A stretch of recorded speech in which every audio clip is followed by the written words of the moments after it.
Bensi was amazed at all the people. With hardly an inch to move around, the Kotel Plaza was packed for Chol Moed Sukkot. There must have been thousands of people all around him.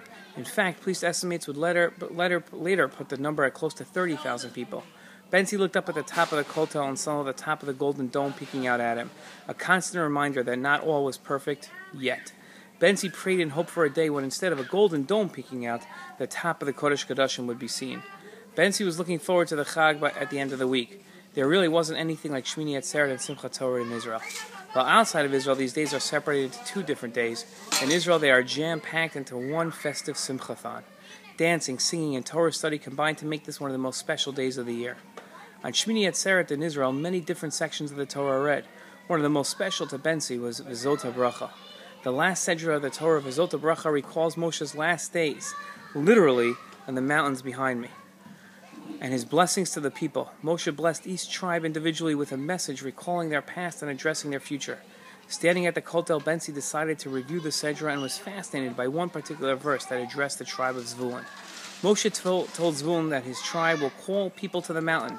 There they will offer up righteous sacrifices, for they will be nourished by the abundance of the seas and by the treasures hidden in the sand. Bensi didn't understand the verse. Who would Zvulun call to a mountain? Which mountain would he call them to? The Temple Mount was not in Zvulun's providence, and if Moshe wasn't referring to the Temple Mount, then what sacrifice would these unknown people be offering? In his commentary on the phrase in the above verse, they will call people to the mountain, Rashi quoted our sages who taught the following idea and answered Bensi's questions. Through Zvulun's commerce, merchants of the world will come to his region. Zvulun is located at the border, so these merchants will say that since they have taken so much trouble to reach here, let us go to Jerusalem and see what the God of this nation is like and what they do to serve him. When these foreigners would arrive in Jerusalem, they would see the Jewish people worshiping one God and eating one kind of food, and they would be astonished, because among the nations and different pagan religions, the deity of one person is not like his co-religionist deity, and the food of one pagan is nothing like the food of another pagan.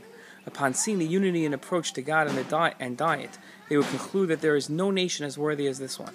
Consequently, they would convert to Judaism right there on the spot. This is why the second phrase of our verse states, there they will offer up righteous sacrifices.